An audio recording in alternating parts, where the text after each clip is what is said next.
In the rolling hills of Montana, where the wind carries secrets and the silence holds both grief and grace, a man named Thomas Mitchell had learned to live with ghosts.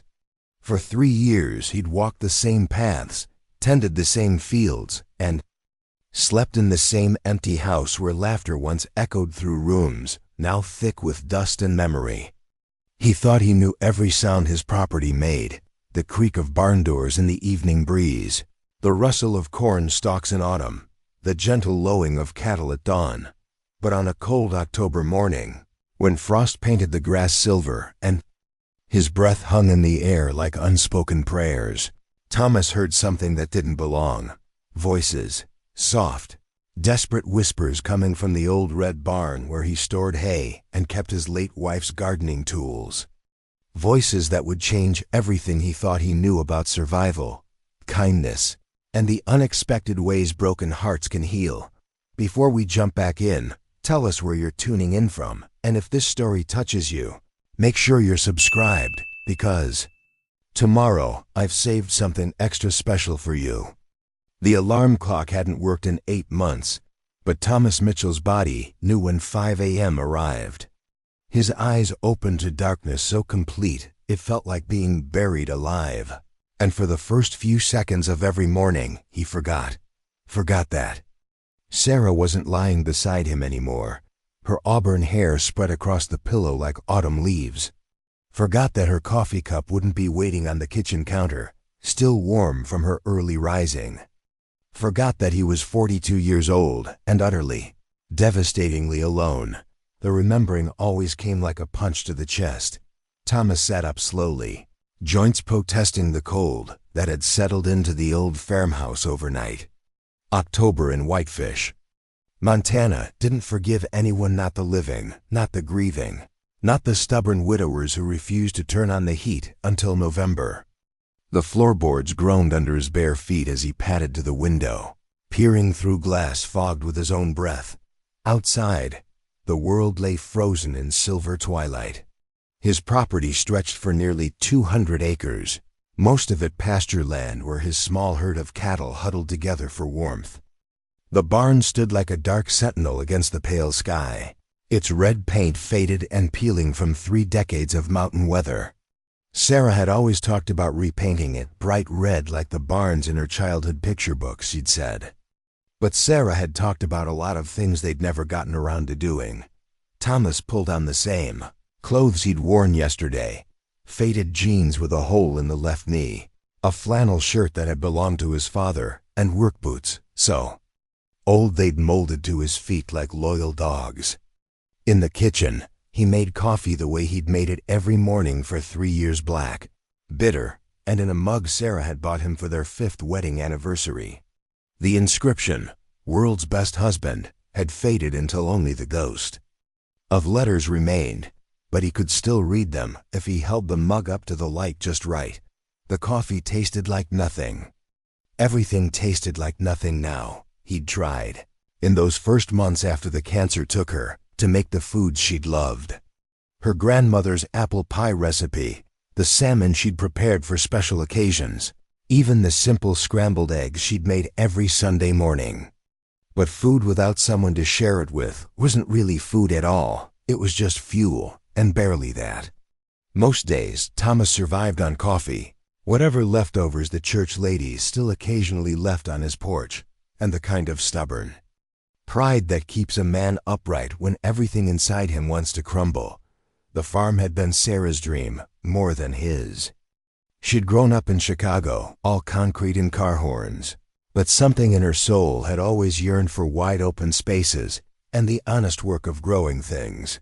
When they'd found this place, a modest 2-story farmhouse with good bones and a barn that leaned slightly to the east but had character, her eyes had lit up like Christmas morning. They'd used every penny of their savings for the down payment, and Thomas had worked double shifts at the lumber mill to make the mortgage payments while Sarah learned to garden, to can vegetables, to coax life from the rocky Montana soil. She'd been better at the farming than he was, truth be told. Her vegetables had won ribbons at the county fair 3 years running. Her flower gardens had been featured in the local newspaper. Neighbors would drive by just to see what new beauty she'd conjured from seeds and soil and sheer determination. Thomas had been the muscle fixing fences, hauling hay, maintaining the equipment, but Sarah had been the heart that made everything grow. Now the gardens were overgrown with weeds. The greenhouse glass was cracked and dark, and the only things Thomas managed to keep alive were the cattle and himself, and some days he wasn't sure about either. He finished his coffee and stepped onto the back porch, where the cold hit him like a slap. The sun hadn't risen yet, but the eastern horizon showed the faintest blush of light. This was his favorite time of day, when the world held its breath between night and morning, when he could almost pretend that Sarah might still be sleeping upstairs and would come down soon to wrap her arms around him from behind while he watched the sunrise. The cattle were already moving toward the fence line, their breath creating small clouds in the frigid air. They knew the routine as well as he did. Feed them first, then check the water troughs, then walk the fence line to make sure no posts had shifted in the night. After that, if he was feeling ambitious, he might tackle one of the 100 small repairs the farm constantly demanded. If not, he'd sit in his truck with the heater running and listen to talk radio until it was late enough to go to bed again. It wasn't much of a life, but it was his life and it required nothing from anyone else. Thomas grabbed the work gloves from the porch rail and headed toward the feed shed. The gravel crunched under his boots, each step echoing in the vast silence that surrounded his property. No neighbors for 2 miles in any direction, no traffic noise, no sounds of other people living their lives within earshot. Just wind, cattle, and the occasional call of a hawk circling overhead. He'd grown to appreciate the silence, even crave it.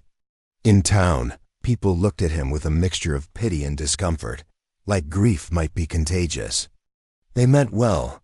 The pastor's wife who still brought casseroles, the hardware store owner who always asked how he was doing, the mailman who lingered a few extra seconds, as if waiting for Thomas to say something beyond thanks when he handed over the bills and catalogs.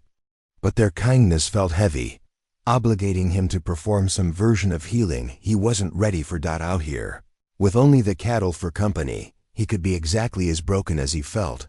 The feed shed stood adjacent to the barn, and as Thomas approached with a wheelbarrow full of hay bales, he noticed something that made him pause.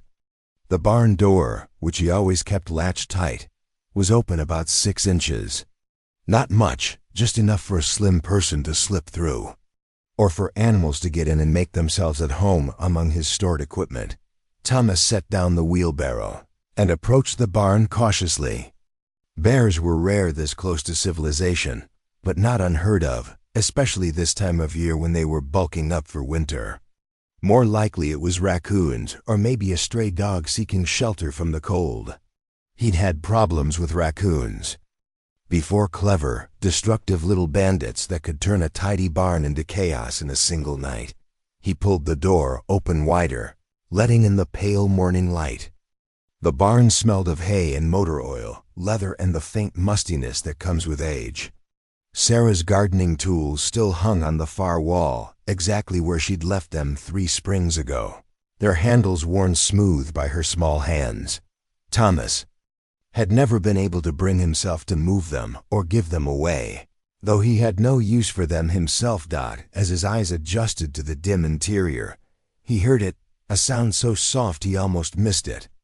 A whisper, barely audible, coming from the far corner where he stored extra hay bales.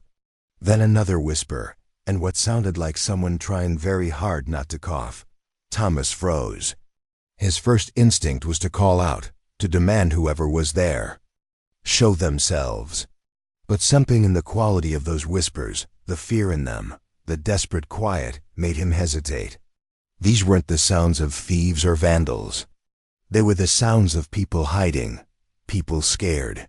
He moved deeper into the barn, stepping carefully to avoid the creaky boards he knew would give him away. The whispering stopped abruptly, and he could feel the weight of held breath, of people trying to become invisible in the shadows. "I know you're there," Thomas said quietly, his voice rougher than he'd intended from disuse. "I'm not going to hurt you." Silence. Then, from behind a stack of hay bales taller than a man, came the sound of muffled crying. Not one voice, but several. Young voices.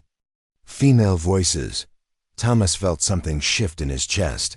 A protective instinct he'd thought had died with Sarah's dreams of children they'd never been able to have. He took another step forward, hands raised where they could be seen.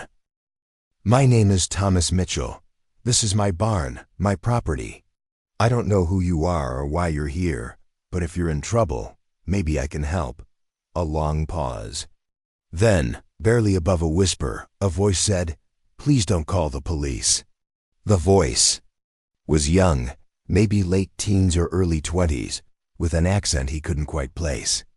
There was exhaustion in it, and fear, but also a threat of steel that spoke of someone who'd learned to be strong out of necessity. "I'm not calling anyone," Thomas said. "But it's cold in here, and you sound like you might be hurt. Why don't you come out where I can see you?" More whispering, urgent and low.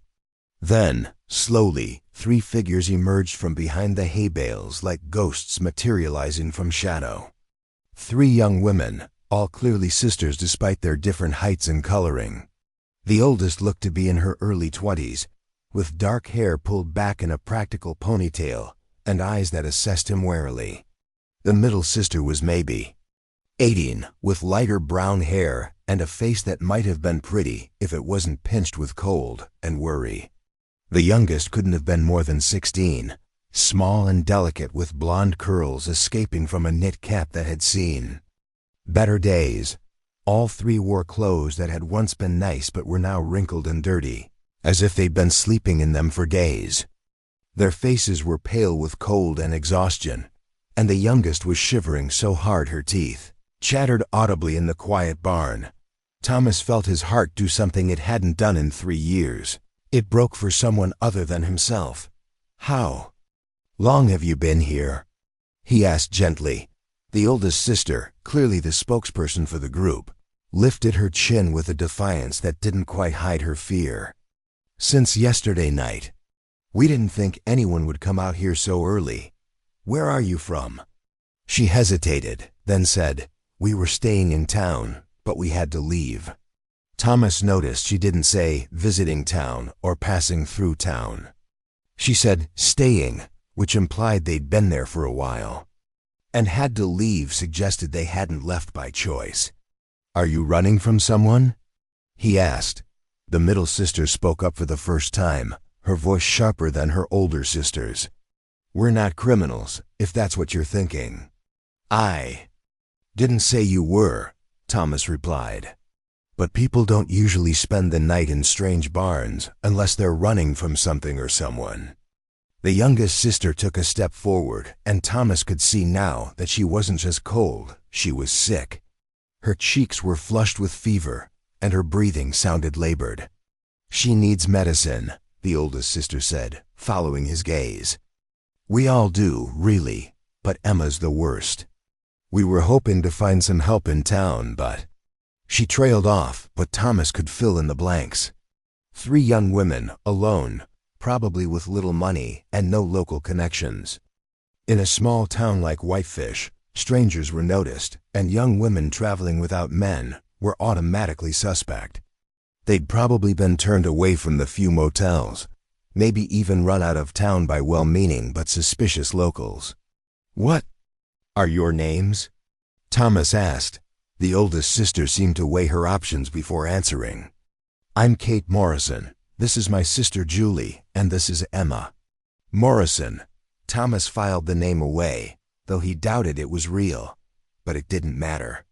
What mattered was the way Emma swayed on her feet, the way Julie's hands shook with more than cold, the way Kate held herself like someone ready to fight or flee at the first sign of threat. "Well, Kate Morrison," Thomas said, "it looks like you and your sisters need help, and I've got a warm house with hot coffee and a medicine cabinet. The question is whether you trust me enough to accept it." Kate's eyes searched his face, looking for deception or hidden motives. Thomas let her look. He knew what she'd see: a tired, grieving man in worn clothes who moved like his bones ached and spoke like he'd forgotten how to talk to people. Not particularly threatening, just lonely. Finally, Kate nodded. "We don't have much choice," she said quietly. Thomas was already moving toward the barn door. "Then let's get Emma inside before she collapses." As he led the three sisters across the yard toward the house Sarah had dreamed of filling with children, Thomas felt something he hadn't experienced in 3 years: purpose. These young women needed help, and for the first time since Sarah died, he had something to offer besides his own grief. He didn't know their real names or where they'd come from or what they were running from. But he knew what Sarah would have done if she'd found 3 scared, sick young women hiding in their barn. She would have brought them inside, fed them, and asked questions later, and maybe, just maybe, doing what Sarah would have done was the first step toward finding his way back to being the man she'd loved. Preparing and narrating this story took us a lot of time, so if you are enjoying it, subscribe to our channel. It means a lot to us. Now back to the story. The farmhouse kitchen hadn't seen 3 people at once since Sarah's funeral, when church ladies had bustled around making sandwiches and coffee for the mourners who came to pay their respects. Now watching Kate Morrison help her youngest sister into one of Sarah's chairs while Julie hovered protectively nearby, Thomas felt the strange sensation of his house remembering how to breathe. Emma collapsed into the wooden chair with a soft gasp of relief, her fevered cheeks flushed against her pale skin. In the better light of the kitchen, Thomas could see that all 3 sisters were in worse shape than he'd initially realized. Their clothes, while clean, showed the telltale signs of hand-washing in cold water and air-drying wherever they could find privacy. Julie's shoes had holes worn through the solace, carefully covered with duct tape that was beginning to peel. Kate's jacket was too thin for Montana weather, and her lips had a bluish tint that spoke of too many cold nights. But it was Emma who worried him most. The girl couldn't be more than 16, and she looked like she hadn't eaten a proper meal in days. Her breathing was shallow and rapid, and when she tried to remove her knit cap, her hands shook so badly that Kate had to help her. "When did she start feeling sick?" Thomas asked, moving toward the kitchen cabinet where Sarah had kept a well-stocked collection of basic medicines. 3 days ago, Kate replied, her voice tight with worry. "Started as just a cold, but it's gotten worse. She's been running a fever since yesterday." Thomas pulled down a bottle of ibuprofen and shook 2 tablets into his palm. "This will help with the fever. Julie, there's a glass by the sink. Can you fill it with water?" Julie moved quickly, grateful to have something useful to do. As she handed the glass to her youngest sister, Thomas noticed the way she kept glancing around the kitchen, taking inventory of exits and potential threats. The middle sister was the wary one, he realized. Kate was the protector, Emma was the innocent, but Julie was the survivor, the one who'd learned to read danger in every shadow. "I'm going to make some soup," Thomas announced, moving toward the refrigerator. "And tea. Real tea, not the herbal stuff that tastes like grass." Kate started to protest. "You don't need to." "Yes, I do," Thomas interrupted, pulling out a container of leftover chicken broth. "You're in my house now, which makes you my responsibility. And the first rule of hospitality in Montana is that nobody leaves the table hungry." It was something Sarah used to say back when they still had people over for dinner. Back when the house felt alive with conversation and laughter, instead of echoing with the hollow sounds of one person trying to fill spaces meant for 2. As Thomas busied himself with heating broth and slicing leftover bread, he became aware of the sisters' careful silence. They weren't talking, but they were communicating quick glances, subtle hand signals, the kind of wordless language that develops between people who've learned to stay quiet, to stay safe. "How long have you been traveling?" he asked casually, stirring the soup. Kate and Julie exchanged one of their looks before Kate answered. "A few weeks. We started in Wyoming." "Long way from home," Thomas observed. We don't really have a home anymore, Emma said softly, then winced as Kate shot her a warning look. Thomas ladled soup into 3 bowls, Sarah's good bowls, the ones with the tiny blue flowers around the rim that she'd inherited from her grandmother. He'd eaten off paper plates for 3 years, but somehow it seemed important to use the real dishes now.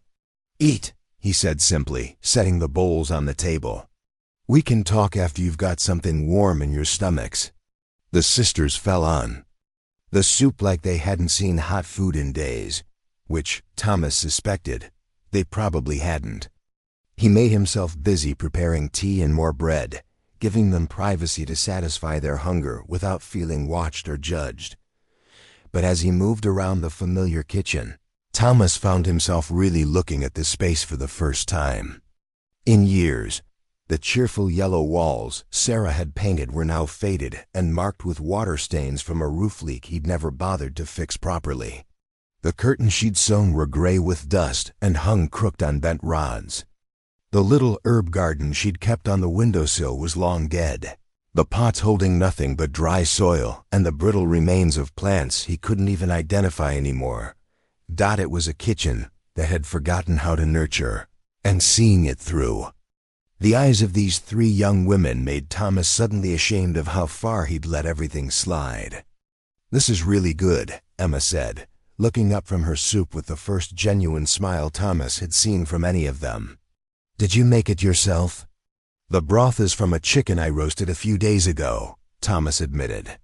But the rest is just whatever vegetables I had lying around. It tastes like love, Emma said simply, then blushed as her sisters stared at her. I mean, it tastes like someone cared about making it good. Thomas felt something twist in his chest. When was the last time he'd cared about making anything good? When was the last time he'd cooked with any purpose beyond keeping himself alive? My wife always said food tastes better when you make it for someone else, he said quietly. Kate looked up sharply. Your wife? She died 3 years ago, cancer. The words came out easier than they had in a long time, maybe because these strangers had no expectations of how he should grieve or heal. I'm sorry, Kate said, and there was genuine sympathy in her voice. That must be very lonely. Thomas poured hot tea into mismatched mugs because Sarah had liked collecting them from different places they'd visited and set them on the table. It is, but today it's not. They drank their tea in comfortable silence as the morning sun climbed higher, painting golden rectangles across the kitchen floor. Emma's color was already improving, and the shivering had stopped. Julie had relaxed enough to lean back in her chair instead of perching on the edge ready to run. Even Kate's shoulders had dropped from their defensive hunch. Can I ask you something? Thomas said eventually. Kate tensed slightly. Depends what it is. Are you running from family, law, someone who hurt you? The silence stretched long enough that Thomas thought they wouldn't answer. Then Julie spoke up, her voice harder than her years should have allowed. Our stepfather, she said simply. After Mom died, he decided we were old enough to contribute to the household in ways we weren't willing to contribute. Thomas felt a cold anger settle in his stomach. He'd suspected something like this. 3 sisters traveling alone, clearly with limited resources, afraid to go to authorities for help. In small towns, stories like theirs were often met with suspicion rather than support, especially if the man they were running from was well respected in the community. How long since you left? He asked. 6 weeks, Kate said. We've been moving north, trying to get to Canada. Emma has an aunt in Calgary who said she'd help us if we could get there. That's still a long way, Thomas pointed out. And winter's coming early this year. You won't make it on foot, especially not with Emma sick. We know, Kate said quietly. We were hoping to earn enough money for bus tickets, but nobody wants to hire 3 young women with no references and no permanent address. Thomas finished. Kate nodded miserably. We tried in Whitefish yesterday, but the sheriff asked too many questions. Someone must have called him about us. Thomas wasn't surprised. Whitefish was a good town full of good people, but it was also small and insular. Strangers were noticed, and young women alone were automatically suspect. The locals would have been trying to protect them, but their protection would feel like persecution to 3 girls running from danger. "What did you tell the sheriff?" Thomas asked. "That we were visiting friends and just needed work to earn gas money for the trip home," Julie said. "But he kept asking which friends and where exactly we were staying, and we didn't have good answers. So you left town before he could dig deeper." "We spent the night in the woods outside town, but Emma got sicker, and it was so cold," Kate said. "When we saw your barn this morning, we just needed somewhere warm to rest and figure out what to do next." Thomas looked at the 3 of them, young, scared, sick, running from a man who should have protected them instead of threatening them. Sarah would have taken them in without hesitation. More than that, she would have moved heaven and earth to help them reach safety. "How much money do you need for bus tickets to Calgary?" he asked. Kate's eyes widened. "We can't ask you for money. You've already done so much." "You didn't ask," I offered. "How much?" Kate looked at her sisters, then back at Thomas. "About $300 for all 3 tickets." Thomas nodded. He had more than that in his checking account, not much more, but enough. Sarah's life insurance had paid off the mortgage and left him with a small cushion that he'd been too depressed to touch.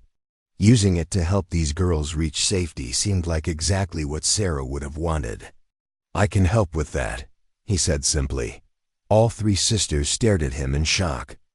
Emma started crying, not from sadness, but from relief so overwhelming it had nowhere else to go. "Why?" Kate whispered. "You don't even know us." Thomas looked around the kitchen that had been dying slowly for 3 years, at the table where he'd eaten alone for 1,000 meals, at the empty spaces where Sarah's laughter used to live. "Because sometimes helping someone else is the only way to help yourself," he said. "And because my wife would haunt this house forever if I turned away 3 young women who needed help."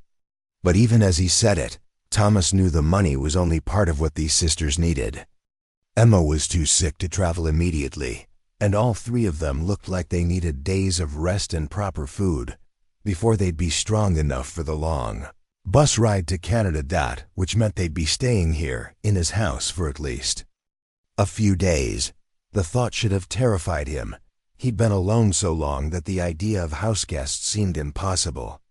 But instead, as he watched Emma smile through her tears and saw Kate's rigid shoulders finally relax, Thomas felt something he'd almost forgotten how to recognize. Hope.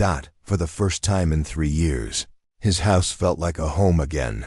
By the 3rd day, the house had begun to remember what it was built for. Emma's fever had broken during the night, and Thomas woke to the sound of quiet laughter drifting up from the kitchen, a sound so foreign to these walls that he lay still for several minutes, convinced he was dreaming. But when he made his way downstairs, still pulling on yesterday's flannel shirt, he found Julie teaching Emma how to make pancakes while Kate sat at the table mending a tear in her sister's jacket with thread she'd found in Sarah's old sewing basket. "Morning," Kate said without looking up from her needlework. "Julie found pancake mix in your pantry. Hope that's okay." Thomas nodded, still adjusting to the reality of voices in his kitchen. "Sarah bought that mix," he said. "Must be 2 years old at least." "Still good," Julie announced cheerfully, flipping a pancake with practiced ease. "Expiration dates are more like suggestions anyway." Emma giggled, actually giggled, and Thomas felt something loosen in his chest. The girl looked like a different person than the fevered, shivering waif he'd found in his barn. Her cheeks had color again, her eyes were bright, and she moved with the natural energy of someone young and healthy instead of someone fighting just to stay upright. "You're feeling better," he observed. "Much better." "Kate says it's because you have magic soup." Emma grinned at him. "She also says I need to eat more so I don't get sick again." "Kate's right," Thomas said, accepting a cup of coffee from Julie. About both things. As they settled around the table for breakfast, Thomas found himself studying the subtle changes that had occurred in just 3 days. Sarah's good dishes were back in regular rotation instead of gathering dust in the cabinet. The kitchen windows had been washed and the curtains straightened. Someone, probably Kate, had cleaned the coffee pot thoroughly, and it now produced coffee that actually tasted like coffee instead of bitter water. Most striking of all was the way the house felt occupied again. Not just by bodies taking up space, but by lives being lived. Julie hummed while she cooked. Emma asked questions about everything: the farm, the animals, the framed wedding photo on the mantel. Kate contributed quiet observations and gentle corrections to her sisters, more enthusiastic impulses. They moved around each other with the easy choreography of people who'd learned to live in small spaces without friction.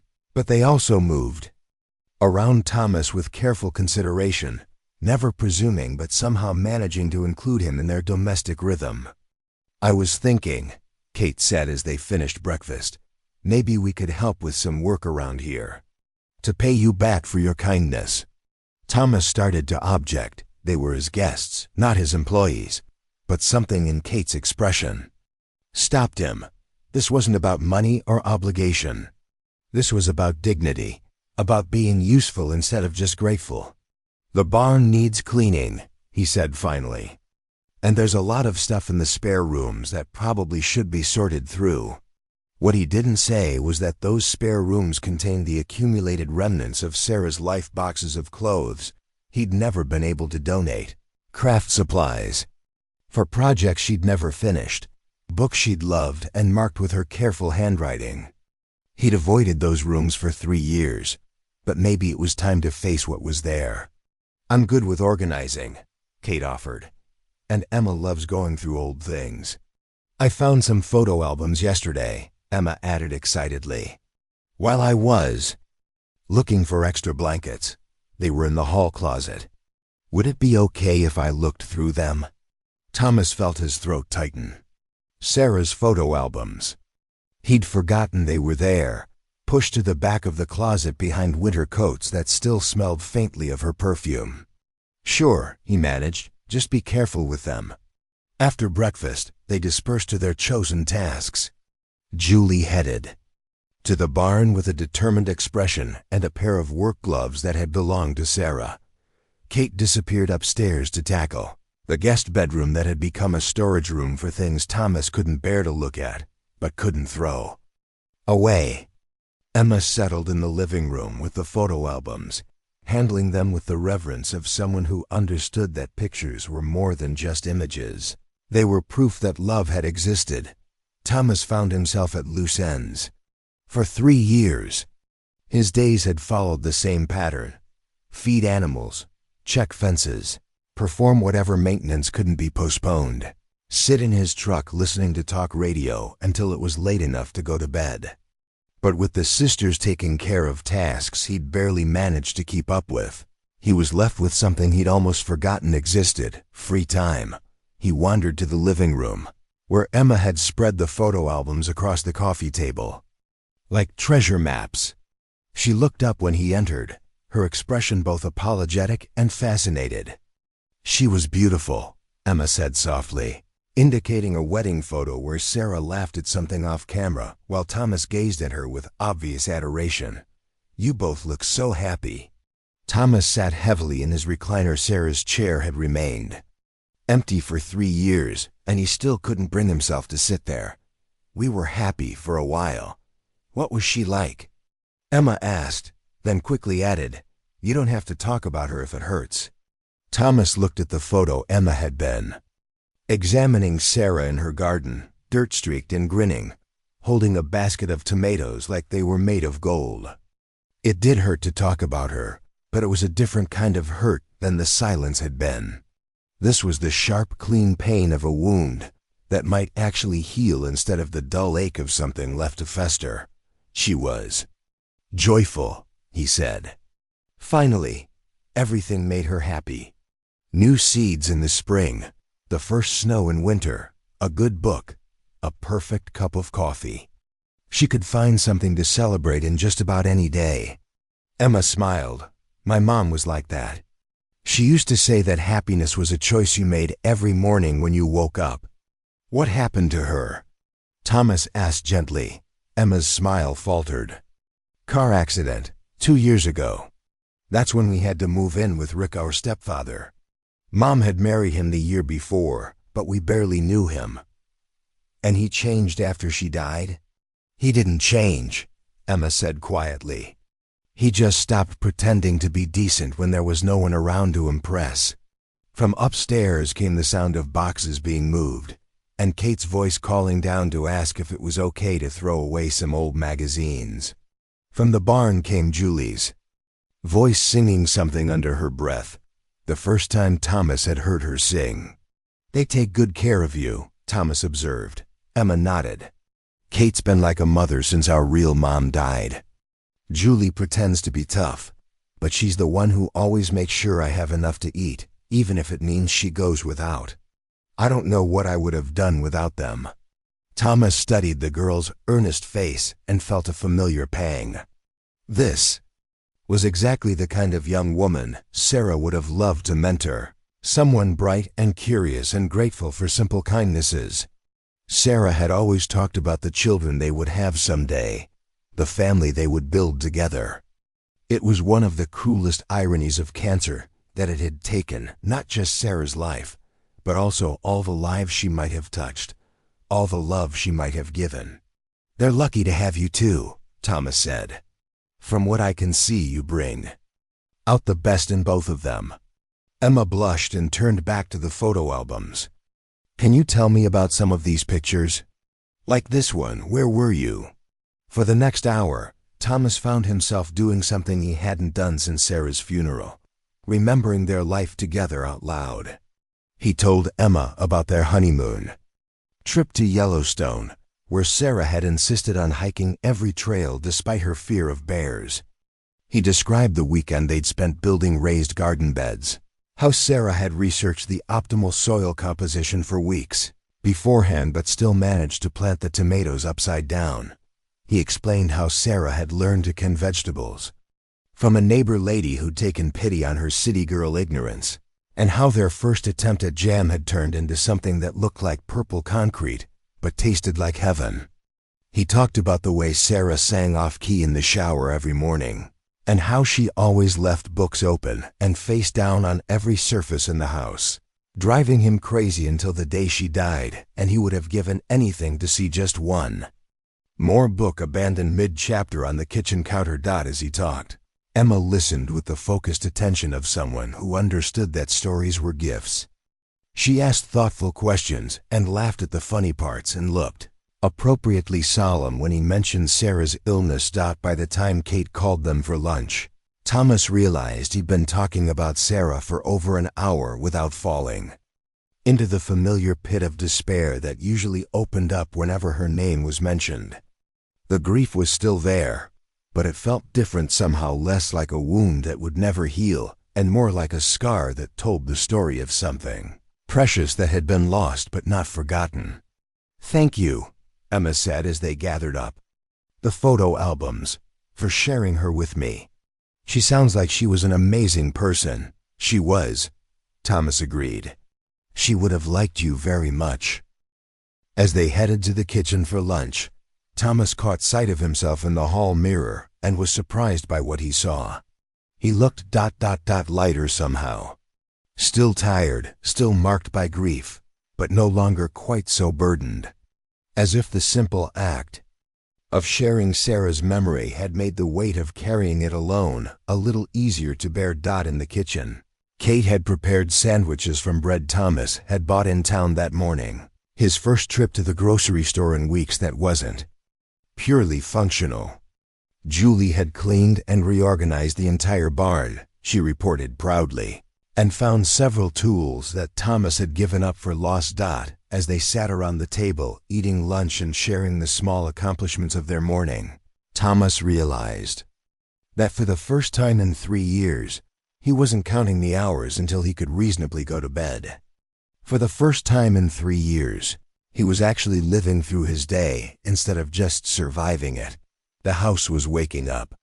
And maybe, Thomas thought as he listened to the sisters plan their afternoon projects, so was he. The trouble started with a phone call on Thursday morning. Thomas was outside fixing a loose board on the front porch while the sisters worked in Sarah's old vegetable garden, clearing away 3 years of weeds and dead growth. Emma had convinced Kate and Julie that they should try to salvage what they could before the first hard frost, and seeing them bent over the raised beds with Sarah's gardening tools had stirred something in Thomas's chest that felt dangerously close to contentment. When the phone rang inside the house, he almost didn't answer it. The only people who called anymore were telemarketers and the occasional church member checking on his welfare.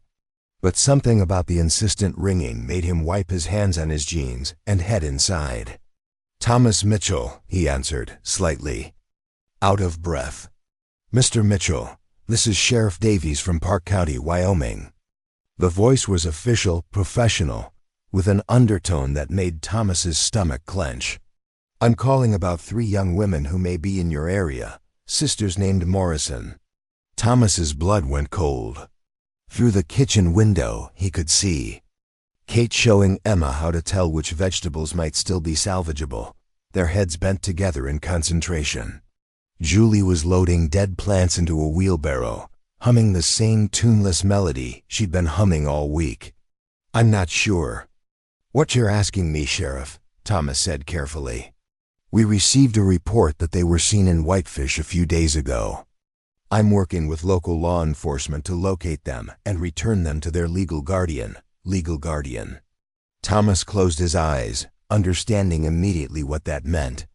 Rick, the stepfather they'd been running from, had convinced authorities that he was the victim here.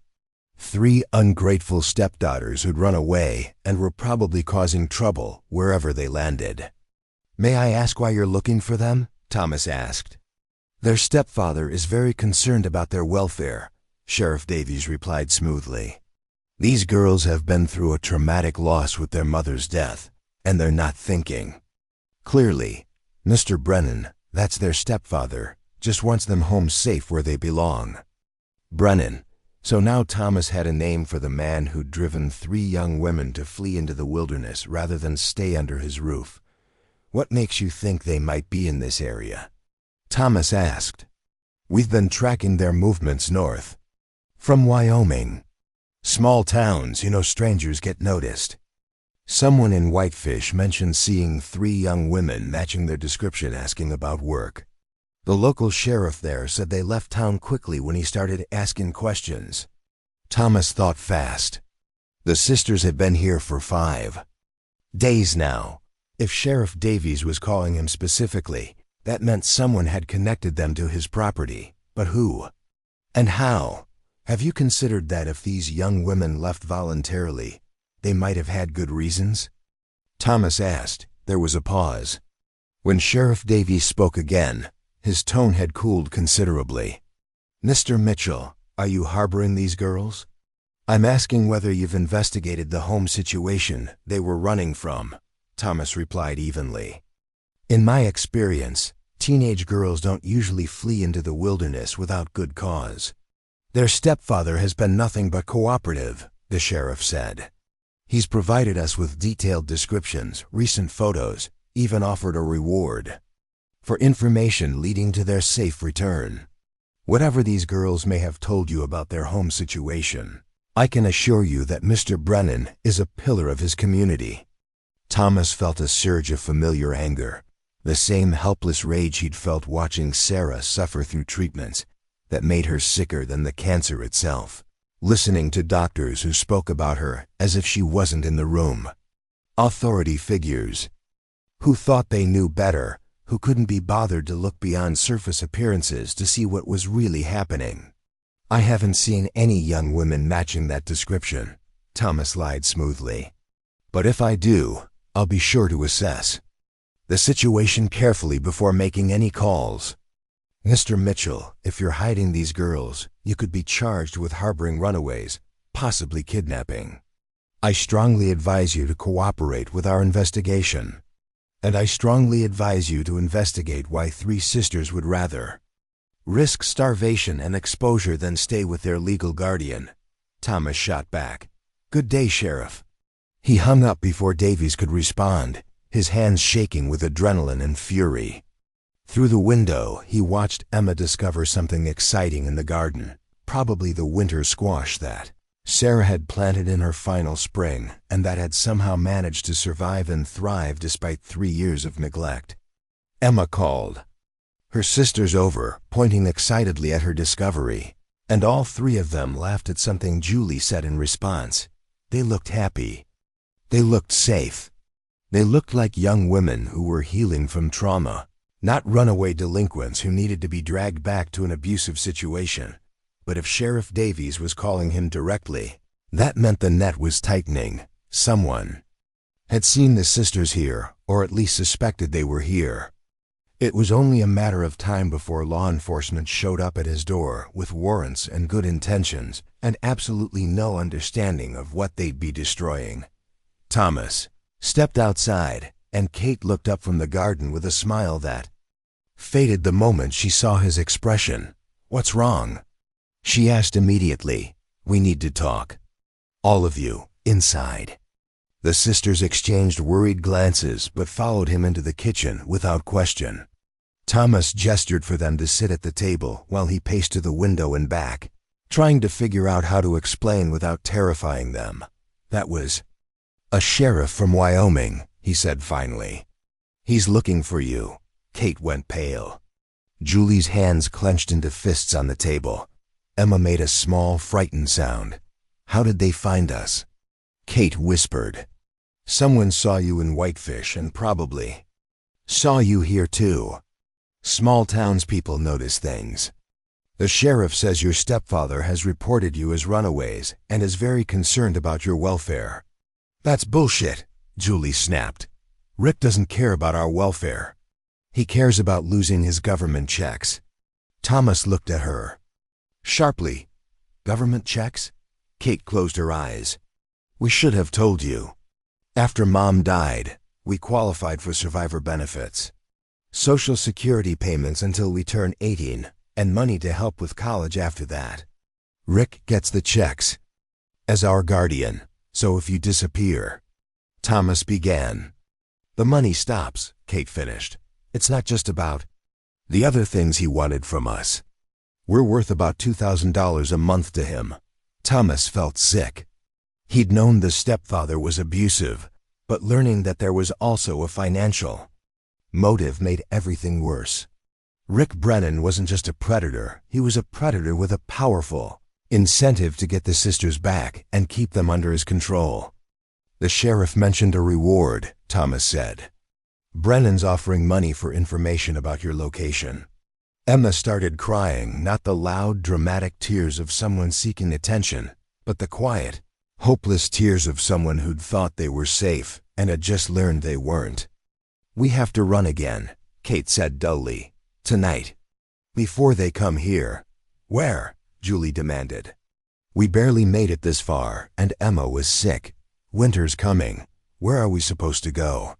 I don't know, Kate admitted, and for the first time since Thomas had met her, the young woman who'd held her family together through unimaginable circumstances looked completely lost. Thomas stopped pacing and turned to face them. You're not running anywhere, he said firmly. All 3 sisters stared at him. This is my property, Thomas continued. I didn't see any young women. I don't know anything about any runaways. And if Sheriff Davies or anyone else wants to search my land, they're going to need a warrant. Thomas, you could get in serious trouble, Kate protested. They said harboring runaways. Let me worry about that, Thomas interrupted. I've been alone on this land for 3 years, and suddenly I have 3 young women who need my help. Seems like simple math to me. But why? Emma asked through her tears. Why would you risk so much for us? Thomas looked at her 16 years old, scared, still clutching one of the winter squash she'd found in Sarah's garden like a talisman, and felt something crystallize in his chest. Something that had been building for days, but that he'd been Afraid to name. Because Sarah would have done the same thing, he said. Because you've brought my house back to life. Because you've shown me that there's still good work to be done in this world, and maybe I'm not too broken to do it. He paused, looking at each of them in turn. And because sometimes the right thing to do is also the hardest thing to do, and I've been taking the easy way out for too long. Kate wiped her eyes. What do we do? Thomas pulled out a chair and sat down at the table. With them, the first time he'd sat at Sarah's table as part of a family discussion in 3 years. First, we finish cleaning up that garden, he said. Then we prepare for visitors. And when they come, and they will come, we make sure they understand that this is our home, and we protect our own. For the first time since the phone call, Julie smiled. It was a fierce, determined smile that reminded Thomas of Sarah when she'd decided to fight the cancer instead of just accepting it. Our home, she repeated, testing the words. I like the sound of that. Through the kitchen window, Thomas could see the vegetable garden they'd been working on together, the raised beds that Sarah had built with such hope and that had lain fallow for 3 years until 3 strangers had arrived to bring them back to life.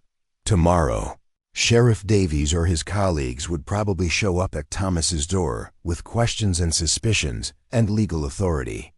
But today, there was still work to be done, still vegetables to harvest, still a home to defend. And for the first time in 3 years, Thomas Mitchell felt like he had something worth fighting for. They came on Friday afternoon, just as Thomas had predicted.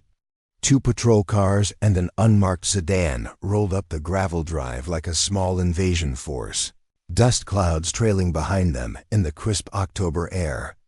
Thomas watched from the kitchen window as 5 men emerged from the vehicles, 2 local deputies he recognized from Whitefish, a man in a suit who had to be Sheriff Davies, and 2 others he didn't know but whose bearing screamed law enforcement. The sisters weren't in the house. As soon as they'd spotted the cars turning off the main road, Kay had shepherded Emma and Julie out the back door and into the old root cellar that Sarah had used for storing canned goods. It was cramped and cold and probably full of spiders, but it was also completely hidden beneath a layer of old boards and autumn leaves that Thomas had scattered there that morning. The plan was simple. Thomas would handle the authorities alone while the sisters stayed hidden. If things went badly, if the officers insisted on searching the property thoroughly, Kay had strict instructions to take her sisters and slip away through the woods to the old logging road that connected to the highway 2 miles north. Thomas had given her $100 in cash and the keys to his truck, which he'd parked on that same logging road the night before. But he hoped desperately that it wouldn't come to that. The knock on the front door was firm and official. Thomas took a deep breath, wiped his hands on his jeans, and went to answer it. Mr. Mitchell? The man in the suit was younger than his voice had suggested over the phone, probably mid-30s with the kind of clean-cut appearance that suggested military background. I'm Sheriff Davies, Park County, Wyoming. We spoke yesterday. Sheriff, Thomas nodded, not moving to let them in. What can I do for you? We'd like to ask you a few questions about the Morrison sisters. May we come in? Thomas glanced at the other officers, 2 locals who looked uncomfortable with whatever they'd been asked to do, and 2 men with federal badges visible on their belts. The situation was more serious than he'd anticipated. I told you yesterday, I haven't seen any young women matching that description, Thomas said. But you're welcome to ask your questions out here. Sheriff Davies smiled, but it didn't reach his eyes. Mr. Mitchell, we have reason to believe the girls are in this immediate area. Someone reported seeing 3 young women working in your garden yesterday afternoon. Thomas felt his heart rate spike, but kept his expression neutral. Mrs. Henderson. Probably. The neighbor 2 miles south who had a habit of using binoculars to bird watch, but who somehow always seemed to spot more human activity than avian. I've been working on clearing that garden myself, Thomas said. Been neglected since my wife died. Maybe whoever saw me from a distance thought I was someone else. All three of them? One of the federal agents spoke up. Our witness was quite specific about seeing 3 individuals. Well then, your witness was mistaken, Thomas replied calmly. Unless you count the scarecrows my wife put up years ago. I've been meaning to take those down. The tension stretched between them like a wire pulled tight. Thomas could feel them weighing their options, considering how far they wanted to push without more concrete evidence. Mr. Mitchell, Sheriff Davies said finally, I need you to understand something. These girls are minors. Their legal guardian has reported them missing, and he's very concerned about their safety. If you're hiding them, you're not helping them, you're putting them in more danger. Danger from what? Thomas asked. The weather? Wild animals? Or the man they were running from? Davies's expression hardened. Mr. Brennan has been completely cooperative with our investigation. He's provided character references, employment records, financial documentation. He's a respected member of his community with no criminal history. And yet 3 teenage girls chose to flee into the wilderness rather than stay in his house. Thomas observed. Doesn't that suggest you might want to dig a little deeper into his character? We've conducted a thorough investigation. Have you talked to the girls' teachers? Their friends? Neighbors who might have seen something unusual? Thomas interrupted. Or did you just take the word of a man who stands to lose $2,000 a month if those girls disappear permanently? The federal agents exchanged glances. Apparently that particular detail hadn't been prominently featured in their briefing. Mr. Mitchell, one of them said, we need to search your property. Do you have a warrant? Another pause. We were hoping you'd cooperate voluntarily. I am cooperating, Thomas said. I'm answering your questions honestly. But if you want to search my property, you'll need a warrant. This is private land, and I know my rights. Sheriff Davies stepped closer, lowering his voice to a more conversational tone. Look, Mr. Mitchell, I understand you might think you're helping these girls, but they're underage runaways with no resources and winter coming on. Even if their home situation isn't ideal, at least they'll be warm and fed and safe. Safe, Thomas repeated flatly. Is that what you call it when a stepfather starts looking at his deceased wife's daughters as replacement wives? The words hung in the air like smoke. Davies's jaw tightened, but Thomas saw something flicker in one of the deputies. Eyes recognition, maybe, or suspicion.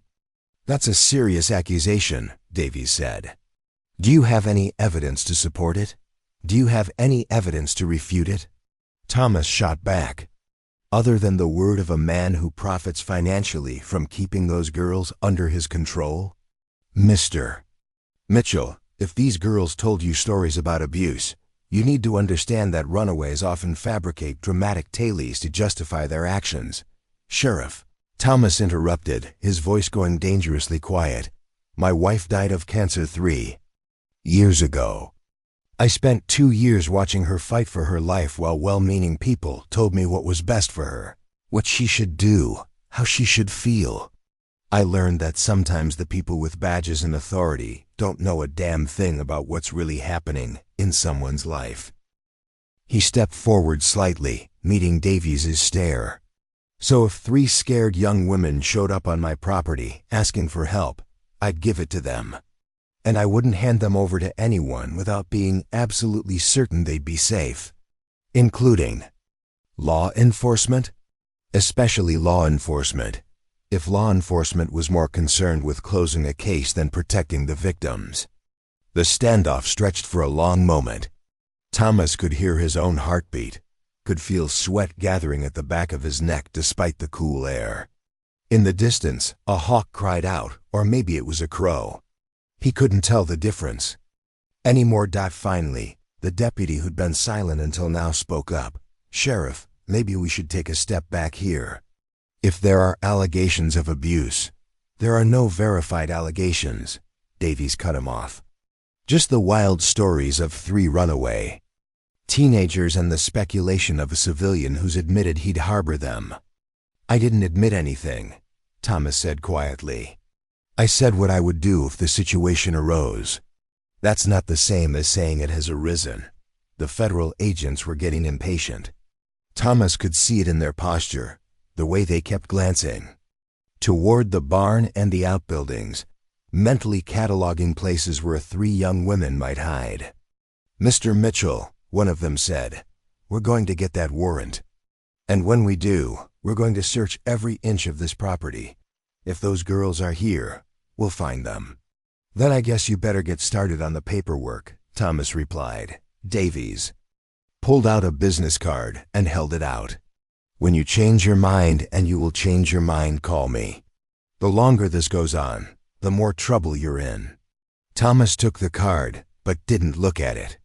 "Sheriff, let me ask you something. If those girls were your daughters, and they'd run away from an abusive situation, would you want some stranger to hand them over to the first authority figure who showed up with a badge? Or would you want that stranger to make sure they were actually going somewhere safe?" For just a moment, Davies's professional mask slipped, and Thomas saw the father underneath. But the moment passed quickly. "They're not my daughters," Davies said. "They're runaways with a legal guardian who wants them home." After the officers left, Thomas waited a full hour before going to the root cellar. When he lifted the camouflaged boards, he found all 3 sisters huddled together in the darkness, Emma crying silently while Kate and Julie flanked her like bodyguards. "It's okay," he said softly. "They're gone." But as the sisters climbed out of their hiding place, dirty and shaken and clinging to each other, Thomas knew it wasn't really okay. It was a temporary reprieve at best. The authorities would be back with a warrant within 24 hours.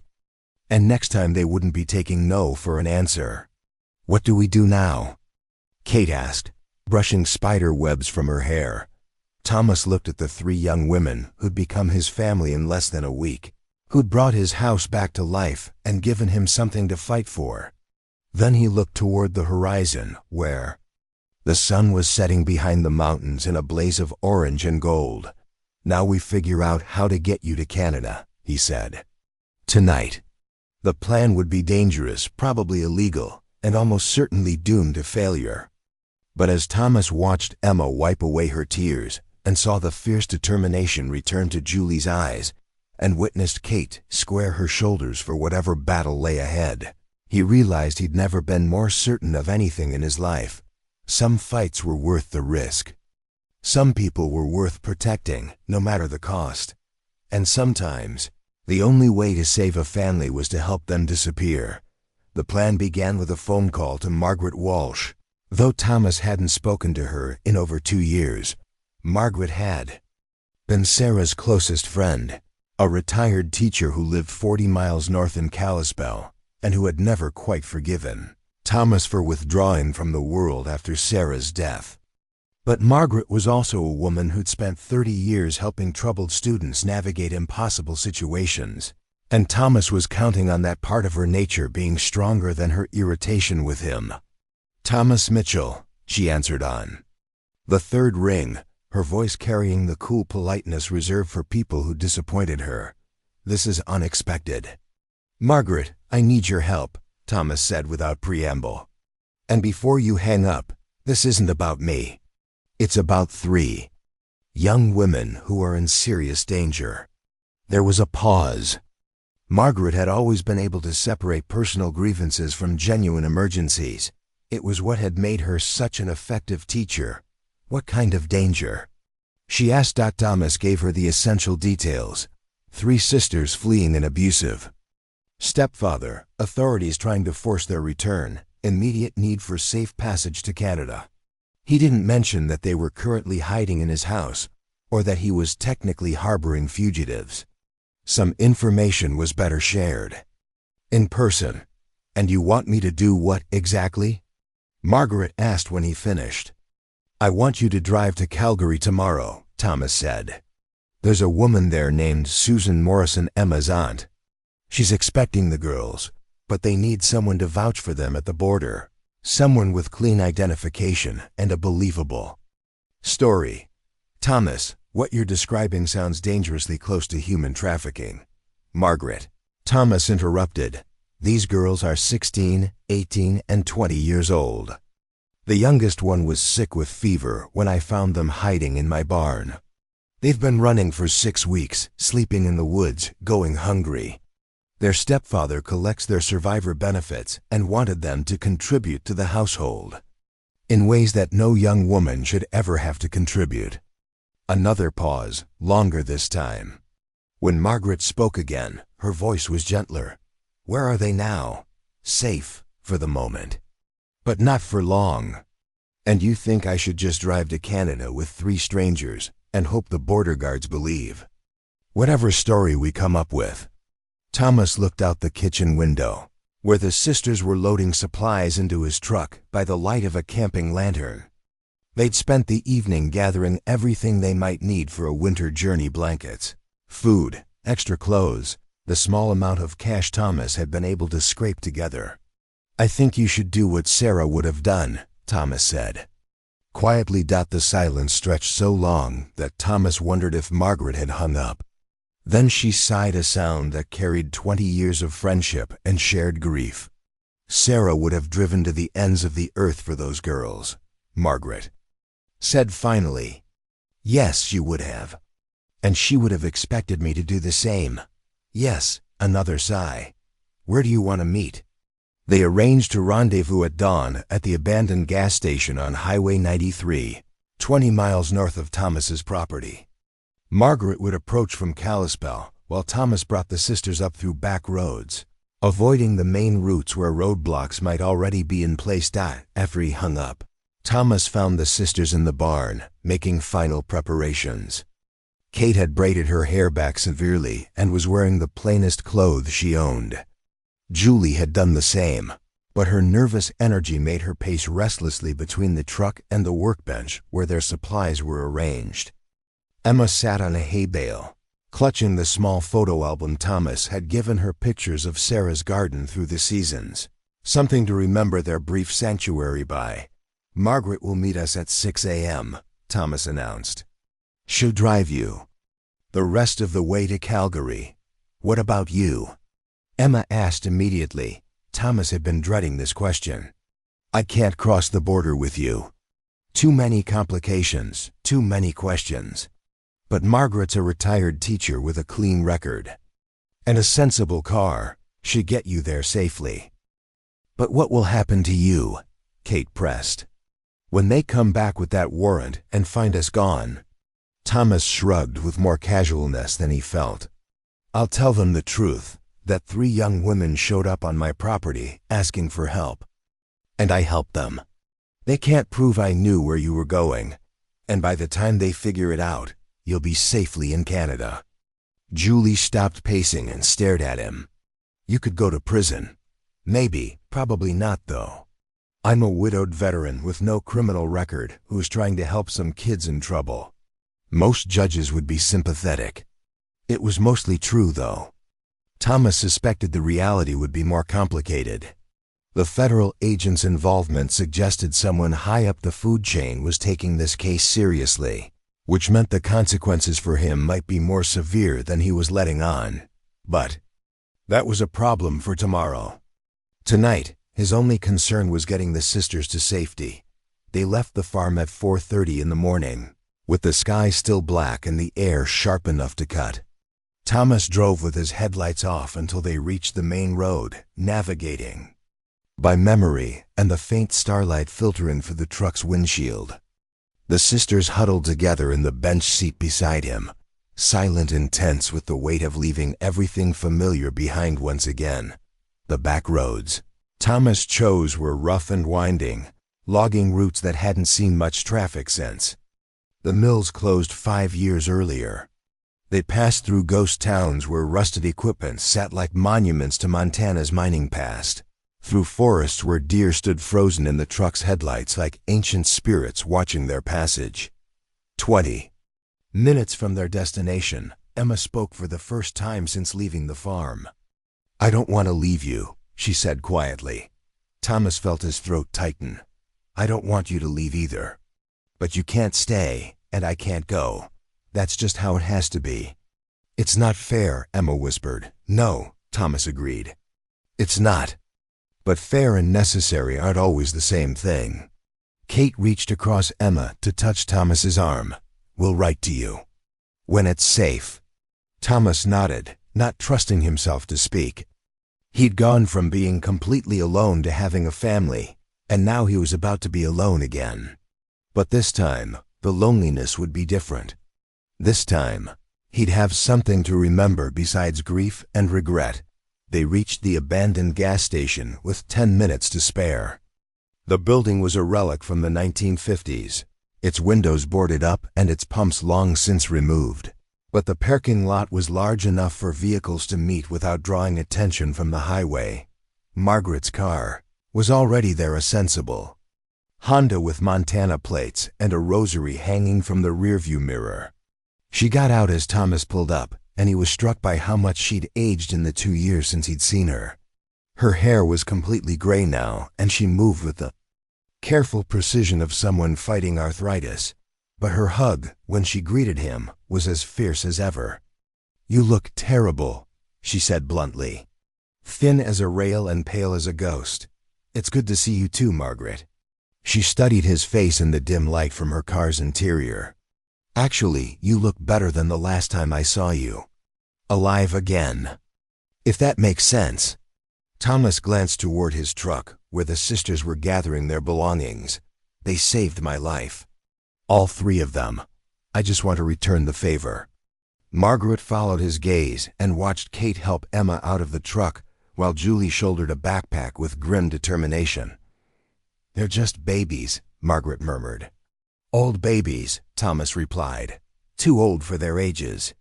The introductions were brief and awkward. The sisters were clearly frightened by this new development.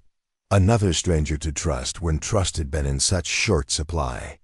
But Margaret had spent 30 years dealing with scared teenagers, and she quickly took charge, with the kind of calm authority that made people feel safe. I've got coffee in the thermos and sandwiches in the cooler, she announced. The drive to Calgary is about 4 hours, and we'll want to cross the border during peak traffic when they're processing a lot of vehicles. Kate stepped forward. Mrs. Walsh, why are you doing this? You don't know us. Margaret smiled, the same gentle smile she'd used on countless students over the years. Because Thomas asked me to. And because 30 years ago, when I was your age, someone helped me when I needed it most. Sometimes we pass kindness forward instead of back. The transfer of the sisters from Thomas's truck to Margaret's car felt achingly final. Emma cried openly as she hugged him goodbye, clinging to him like he was her father instead of a stranger she'd known for a week. Julie's goodbye was fierce and brief, but her eyes were bright with unshed tears. Kate's hug lasted the longest, and when she finally pulled away, she pressed something into his hand. Don't look at it until we're gone, she whispered. Thomas watched Margaret's taillights disappear into the gray dawn, carrying the 3 young women who'd brought his house back to life. The silence that settled around him felt different from the silence he'd lived with for 3 years, not empty, but full of possibility. Full of love given and received. When he finally looked at what Kate had pressed into his hand, he found a small piece of paper torn from one of Sarah's gardening notebooks.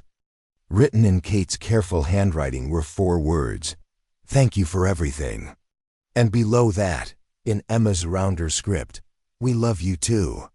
Thomas folded the note carefully and put it in his wallet, next to the prayer card from Sarah's funeral that he'd carried for 3 years. Then he climbed into his empty truck and drove home through the brightening morning, ready to face whatever consequences awaited him. Some risks were worth taking. Some people were worth saving. And sometimes the best way to honor the dead was to protect the living, no matter what it cost.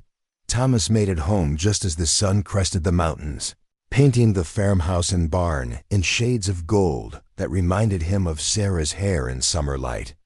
The property looked exactly as it had a week ago, same weathered buildings, same rolling pastures, same fence lines stretching toward the horizon, but everything had changed.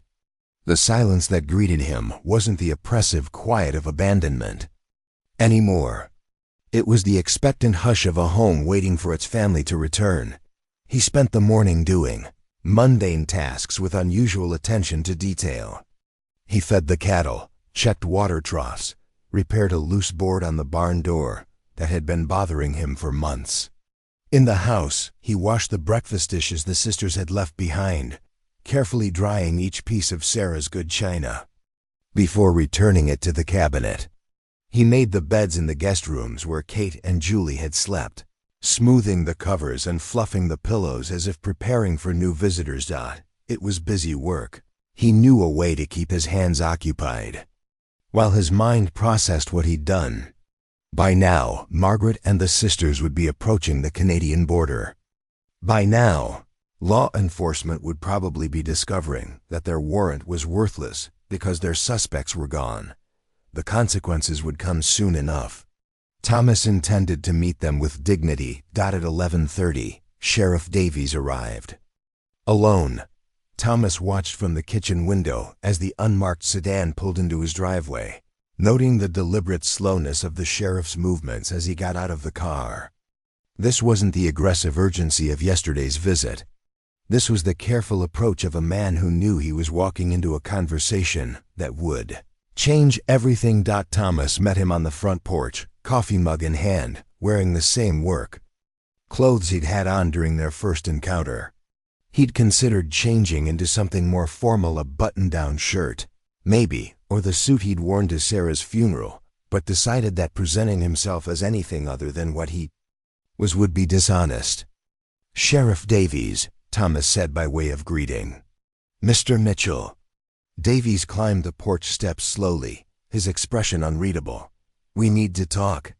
"I figured we would." Davies glanced toward the barn, then back at Thomas.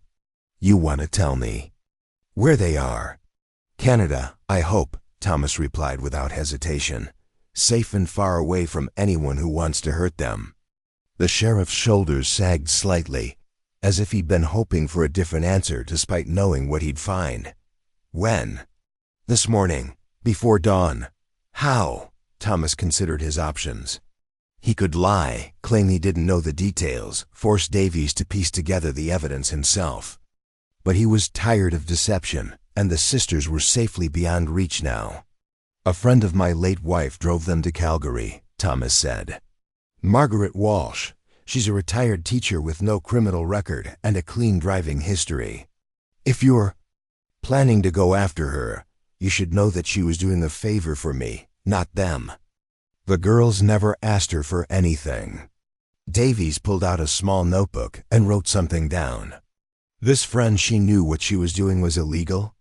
She knew 3 young women needed help getting away from a dangerous situation, Thomas replied.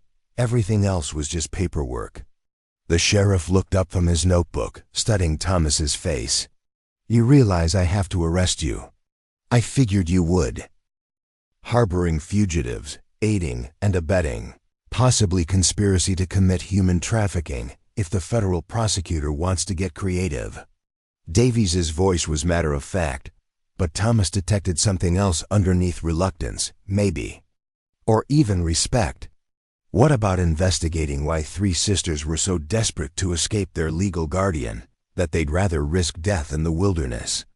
Thomas asked. Davies was quiet for a long moment, staring out at the pasture where Thomas's cattle grazed peacefully in the morning sun. When he spoke again, his voice was softer. "We did investigate," he said finally. "After yesterday, after what you said about the money and the other allegations, we went back and looked harder at Rick Brennan." Thomas felt something shift in his chest. And we found some things that hadn't come up in the initial background check, complaints that were filed and then withdrawn. Neighbors who had concerns but didn't want to get involved. A pattern of behavior that suggested you might have been right about the home situation. Thomas set down his coffee mug with careful precision. "So those girls were telling the truth." "Looks like it. Brennan's been arrested on charges related to what we found. He won't be in a position to hurt anyone for a very long time." Relief flooded through Thomas so suddenly it made him dizzy. The sisters were safe, not just physically safe in Canada, but legally safe from the man who'd driven them to flee. They could come home if they wanted to, or they could stay in Calgary with their aunt, or they could go anywhere else in the world. The choice was theirs now. "That's good news," Thomas said quietly. "It is," Davies agreed.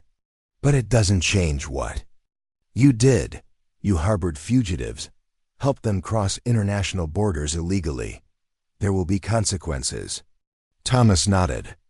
He'd known this moment would come from the instant he'd decided to help the sisters. What happens now?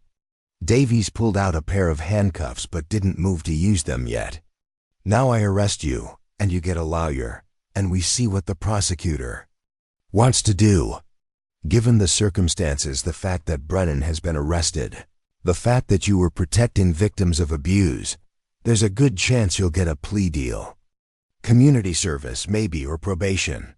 And if you don't, you could be looking at several years in federal prison.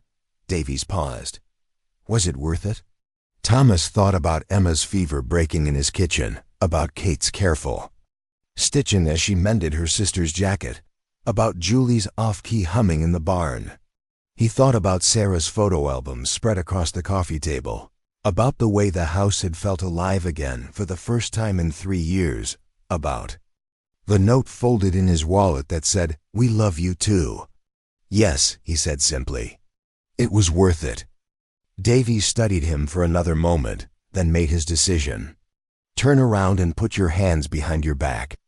The handcuffs were cold against Thomas's wrists, but not as cold as the metal had been when he'd first touched his wedding ring after Sarah's death. This was different.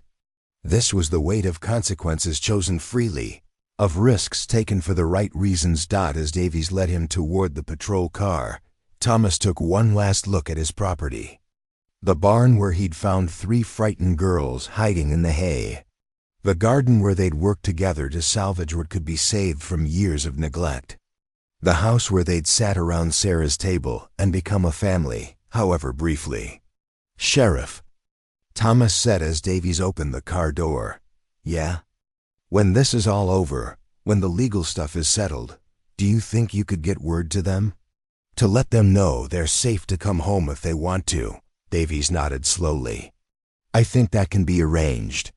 The drive to the courthouse in Whitefish took 20 minutes, past familiar landmarks that looked different somehow from the backseat of a police car. The diner where Sarah used to order coffee and pie every Sunday after church. The hardware store where Thomas had bought supplies for countless farm projects. The cemetery where Sarah's headstone marked the place, where his old life had ended. But as they pulled into the courthouse parking lot, Thomas realized that his old life hadn't really ended when Sarah died. It had ended this morning, when he'd watched 3 young women drive away to safety and felt his heart break and heal at the same time. What came next, whether it was prison or probation or something in between, would be part of a new life. One where he'd learned that the best way to honor Sarah's memory was to live by her values. The booking process was efficient and impersonal. Fingerprints, photographs, paperwork that reduced his actions to legal categories and statutes. Thomas answered the questions honestly and signed the forms where indicated, treating the whole procedure as just another kind of farm work, necessary, unglamorous, but ultimately leading to something better. His court-appointed lawyer was a young woman named Jennifer Chun, who looked like she should still be in law school but spoke with the confidence of someone who'd seen cases like his before. "Mr. Mitchell," she said as they sat in a small conference room at the courthouse, "I've reviewed the charges against you, and I've also reviewed the arrest of Rick Brennan. The prosecutor is willing to discuss a plea agreement." "What kind of agreement?"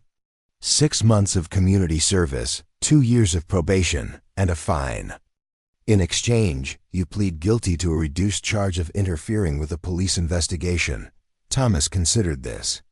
6 months of community service meant 6 months of helping his neighbors, of being useful in his community instead of hiding away on his farm. 2 years of probation meant 2 years of checking in with authorities, of being accountable to someone other than himself. "What if I don't take the plea?" he asked. Jennifer's expression grew serious. "Then we go to trial, and you face the full charges. If convicted, you could be looking at 5 to 10 years in federal prison." Thomas thought about the note in his wallet, about the promise he'd made to the sisters that their sacrifice wouldn't be in vain. He thought about Sarah, who'd always believed that doing the right thing was worth whatever it cost. "I'll take the plea," he said, that evening.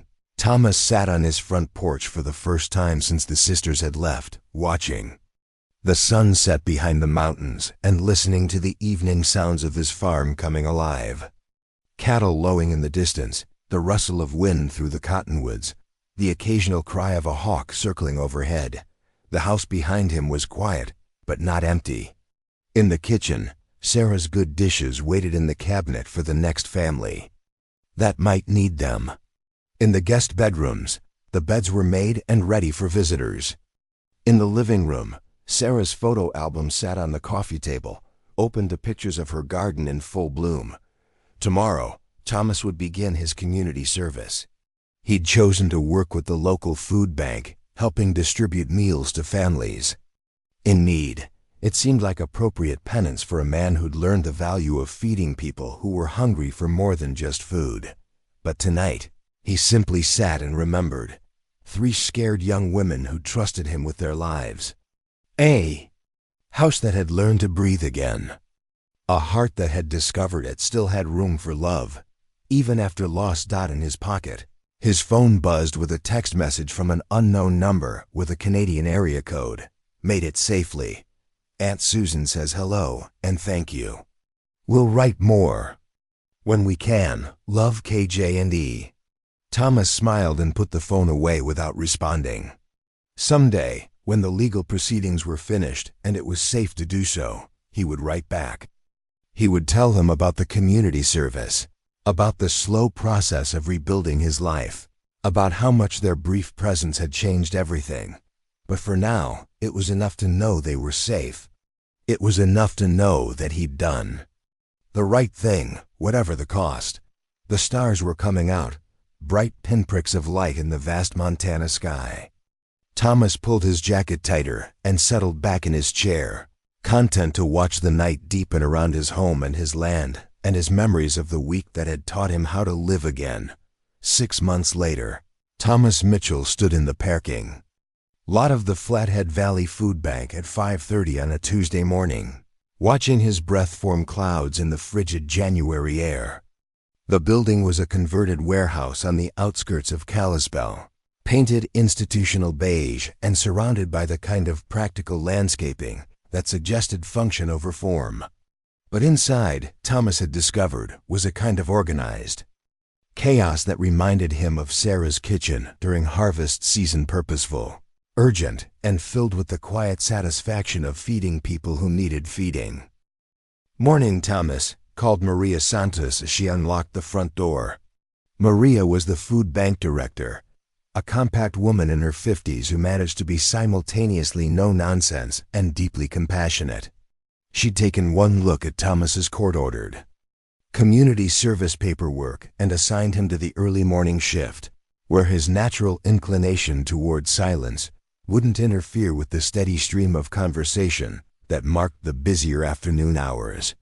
"Morning, Maria," Thomas replied, following her into the warehouse. The familiar routine of switching on lights and firing up the ancient coffee maker had become as comfortable as his old morning chores on the farm. More comfortable, in some ways, because this work came with the knowledge that other people depended on it. The food bank operated on a simple principle: collect donations from grocery stores, restaurants, and private individuals, sort everything into categories, and distribute it to families who needed help putting food on their tables. Thomas's job was primarily in the sorting, checking expiration dates, organizing canned goods by type, assembling family-sized boxes that contained everything from pasta and peanut butter to fresh produce and frozen meat. It was methodical work that suited his temperament.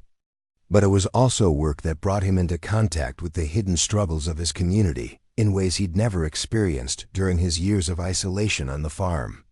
"We've got a big delivery coming in from Costco this morning," Maria said, consulting her clipboard. "Mostly canned goods and some produce that's getting close to its sell-by date. And Mrs. Peterson called last night. Her church group wants to do another canned food drive." Thomas nodded, already mentally organizing the storage areas they'd need to clear. In 6 months of working here, he'd learned to anticipate the ebb and flow of donations and need. January was always tough. The holiday spirit of giving had worn off, but winter hardships were just reaching their peak. Heating bills climbed while work opportunities diminished, and families who'd managed to get by during the warmer months found themselves choosing between groceries and warmth. The first clients began arriving at 9 o'clock when the distribution center officially opened. Thomas worked in the sorting area behind the main counter, but he could see the steady stream of people making their way through the selection process. Some were regulars, elderly folks on fixed incomes, single mothers juggling multiple jobs, families dealing with medical emergencies that had wiped out their savings. Others were clearly new to the experience, their discomfort visible in the way they avoided eye contact and spoke in apologetic whispers. Thomas understood that discomfort. He'd felt it himself during the worst months after Sarah's death, when well-meaning neighbors had left casseroles on his porch, and he'd been too proud to admit how much he needed them. Around 10:30, a familiar voice drifted back from the distribution area, high, excited, unmistakably young. Thomas looked up. From the box of cereal he was sorting and felt his heart skip a beat. Double quotes, ... and Thomas, "Mr. Mitchell. He taught me how to tell which winter squash were still good to eat, and we found some that had been growing wild in the garden for 3 years. Emma Morrison, talking to someone near the front counter, with the same animated enthusiasm she'd shown when describing Sarah's photo albums. Thomas set down the cereal box and moved closer to the doorway, where he could see without being seen. She looked different, healthier, more confident, wearing a thick winter coat that actually fit her properly and boots that showed no signs of duct tape repairs. Her hair was longer, pulled back in a neat braid, and her cheeks had the rosy glow of someone who'd been getting proper nutrition and adequate sleep. But her smile was exactly the same, bright and genuine and completely infectious.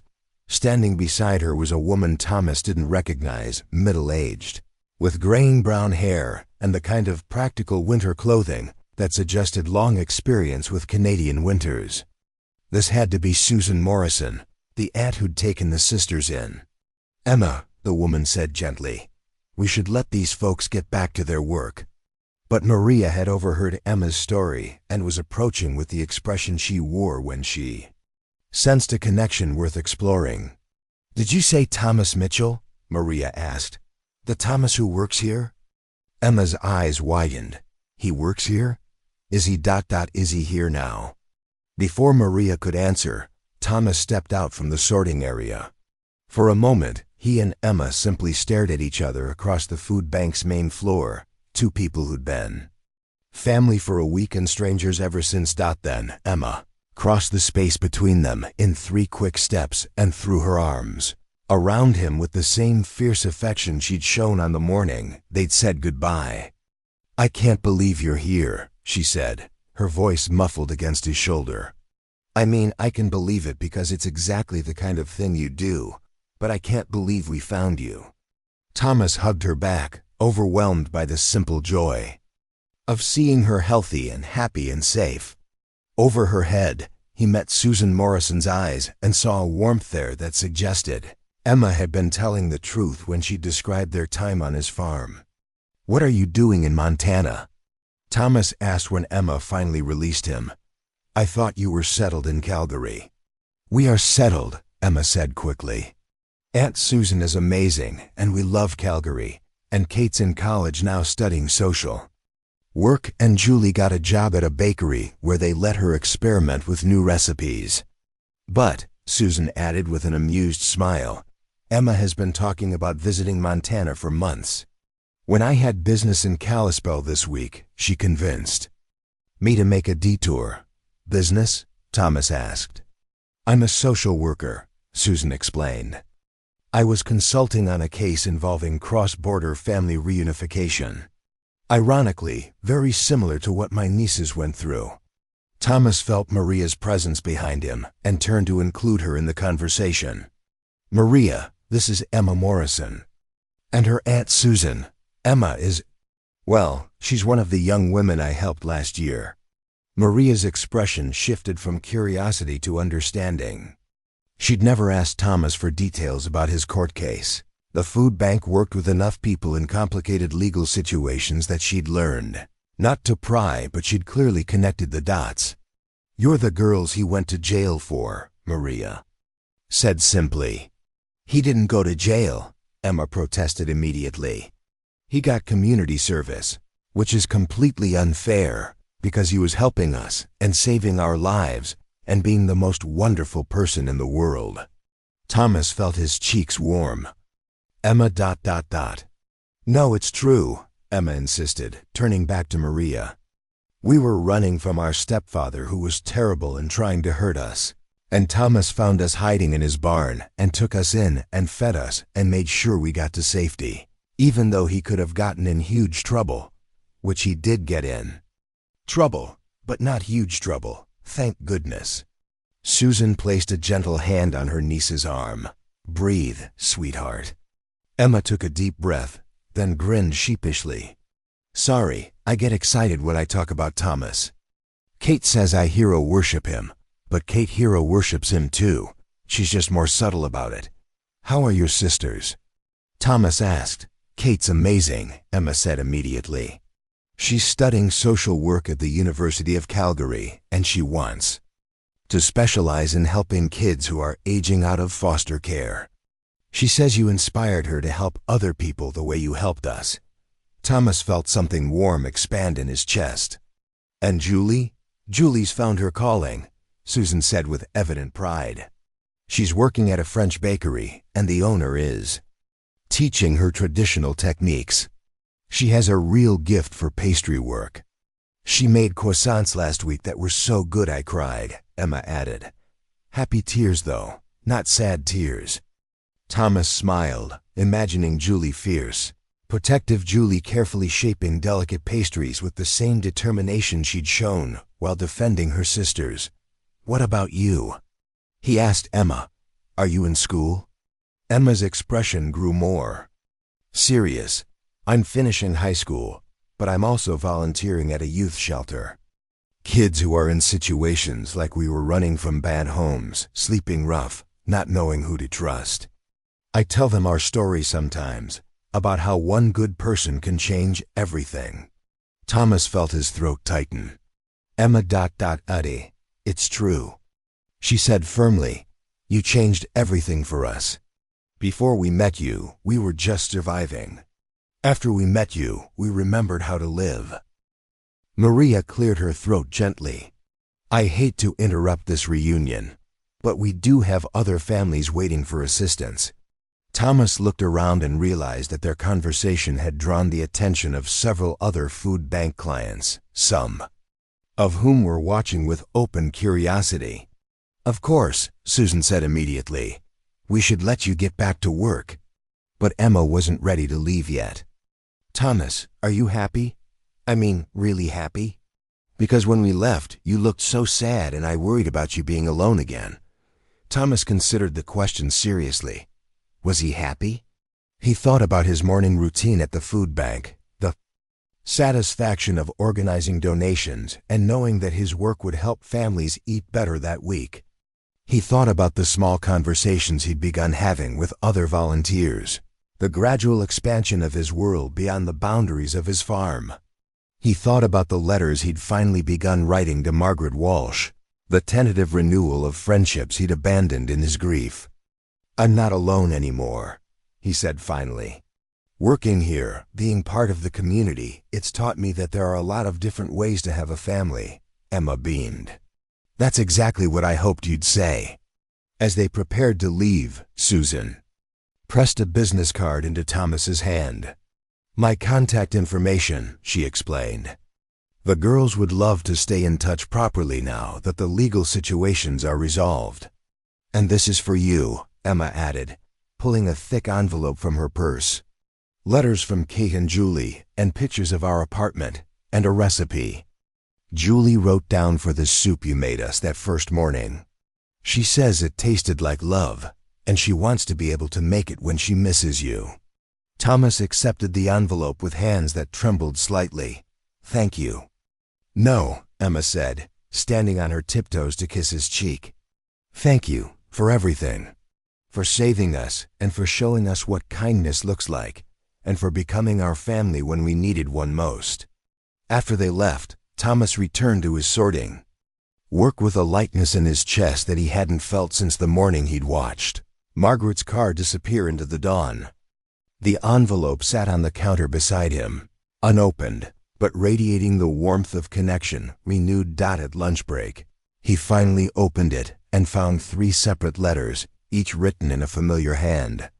Kate's letter was thoughtful and detailed, describing her college classes and her plans for the future.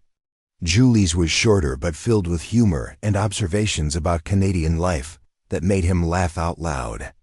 Emma's was the longest, a rambling account of everything she'd done and seen and learned in the past 6 months, punctuated with questions about his life and expressions of affection that made his eyes sting. But it was the photographs that affected him most deeply. The 3 sisters in their new apartment, laughing around a kitchen table. Kate in her college graduation gown, apparently she'd accelerated her studies. Julie in chef's whites, proudly displaying a tray of pastries. Emma at her volunteer job, reading to a group of younger children. They looked like what they were, young women who'd been given the chance to build the lives they'd always deserved. That evening, Thomas sat at his kitchen table, Sarah's table, and began to write. Not just a response to their letters, but the story of his own transformation. The way working at the food bank had taught him that isolation wasn't healing. It was just another kind of death. The way helping other people had shown him that the best memorial to Sarah wasn't preserving everything exactly as she'd left it, but continuing to live by the values she'd embodied. The way 3 scared young women had taught him that family wasn't just about blood or marriage certificates, was about choosing to love someone enough to sacrifice for their well-being. Outside, snow began to fall, but Thomas's house was warm and bright, filled with the quiet contentment of a man who'd learned the difference between being alone and being lonely. Tomorrow he'd return to the food bank, where other people needed the kind of help he'd learned to give. Tonight, he had letters to write and memories to cherish and plans to make for the future he was finally ready to embrace. 2 years after his community service ended, Thomas Mitchell stood in his kitchen on a bright June morning, watching 3 young women argue good-naturedly about the proper way to arrange flowers while they prepared for the most important day of his life since Sarah's funeral. But where that day had marked an ending, this one promised a beginning, or perhaps a continuation of something that had started the morning he'd found 3 frightened sisters hiding in his barn. "Emma, you can't just shove all the delphiniums together like that," Kate was saying, her voice carrying the patient authority of someone who'd spent 2 years studying human behavior. "They need to be distributed throughout the arrangement for proper visual balance. Since when are you an expert on flower arranging?" Julie shot back, carefully adjusting a spray of baby's breath with the same precision she brought to tempering. "Chocolate, you're a social worker, not a florist." "I'm a social worker who reads books about everything," Kate replied with dignity, "including floral design." Emma, now 18 and radiating the confident energy of someone who'd found her purpose in life, held up her hands in mock surrender. Okay, you're both right. Kate, you handle the visual balance. Julie, you handle the ... I don't know, the flower psychology. Thomas, help me out here." Thomas smiled, setting down his coffee cup to join them at the kitchen island where they'd spread out enough flowers to stock a greenhouse. Sarah's kitchen had never seen such organized chaos, and he suspected his late wife would have loved every minute of it. "I think," he said diplomatically, "that Sarah would have said flowers are happiest when they're arranged by people who love each other, regardless of their technical expertise." All three sisters paused in their flower-related debate to look at him with expressions that ranged from amused to exasperated. "You can't solve every argument by invoking Sarah's wisdom," Julie pointed out. "Eventually we're going to disagree about something she never would have had an opinion on." "Like what?" Thomas challenged. "Like whether pineapple belongs on pizza," Emma said immediately. "Sarah loved pineapple on pizza," Thomas replied without missing a beat. "See?" Julie threw up her hands. "It's like you've turned her into the patron saint of conflict resolution." Thomas considered this. In the 4 years since Sarah's death, her memory had indeed evolved from a source of paralyzing grief into something more like an internal compass, a way of checking his decisions against the values she'd embodied. But it was Kate who understood the deeper truth. "He's not using Sarah to solve our arguments," she said quietly, still working on the flower arrangement. "He's using our arguments to keep Sarah alive. There's a difference." The kitchen fell silent except for the sound of scissors snipping stems and water running in the sink. Through the window, Thomas could see the restored vegetable garden where the sisters had first worked to clear away years of neglect. Now it flourished under the care of Margaret Walsh, who'd moved to a small apartment in Whitefish after selling her house in Kalispell, and who'd become something of a surrogate grandmother to all three. Morrison sisters. Margaret would be arriving soon with the final load of food for the reception, along with Father Kowalski from St. Matthew's and the small group of friends and neighbors who'd become Thomas's chosen family over the past 4 years. It wouldn't be a large gathering, but it would be exactly right for the occasion they were celebrating. "Thomas," Emma said suddenly, "are you nervous?" He considered the question seriously. Was he nervous? About the ceremony, about the changes it would bring, about the weight of the promises he was about to make? "A little," he admitted, "but good nervous. Like standing at the edge of something wonderful instead of something terrifying." Kate looked up from her flowers with the expression she wore when she was analyzing human behavior for her case files. "Do you think Sarah would approve?" It was a question Thomas had wrestled with for months, ever since he'd realized that what had started as renewed friendship with Margaret Walsh had slowly, carefully evolved into something deeper. The guilt had been crushing at first, the sense that moving forward meant leaving Sarah behind, that choosing happiness meant betraying her memory. But it was Emma who'd helped him see the situation differently during one of their regular phone conversations. "Thomas," she'd said, with the clarity that sometimes came from youth, untainted by adult complications, "Sarah loved you enough to want you to be happy after she was gone. Not loving anyone else won't bring her back, but it might prevent you from becoming the person she hoped you'd be." "I think," Thomas said carefully, "that Sarah would want me to be happy. And I think she'd love Margaret almost as much as I do." Julie smiled, a soft, genuine expression that transformed her face. Sarah had good taste in friends. It makes sense. She'd have good taste in her replacement, too. "Margaret's not replacing Sarah," Thomas corrected gently. "She's just adding to the story, different chapters in the same book." The sound of tires on gravel announced Margaret's arrival, along with what sounded like several other vehicles. Through the window, Thomas could see his driveway filling with familiar cars. Father Kowalski's ancient pickup truck, the sheriff's personal vehicle, Davies had become an unexpected friend over the years, and a rental car that probably contained the surprise guests Kate had been mysteriously hinting about for weeks. "They're here," Emma announced unnecessarily, bouncing on her toes with excitement. "Thomas, you should go get changed. We'll finish the flowers."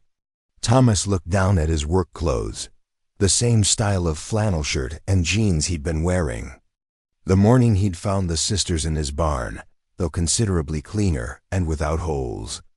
For today, he'd chosen his best shirt, The one Sarah had bought him for their last anniversary together, and the suit jacket that had hung untouched in his closet since her funeral. But first, he had something to give the sisters. "Before I go, upstairs," he said, reaching into the kitchen drawer where he'd been keeping 3 small wrapped packages for the past month. "I have something for each of you."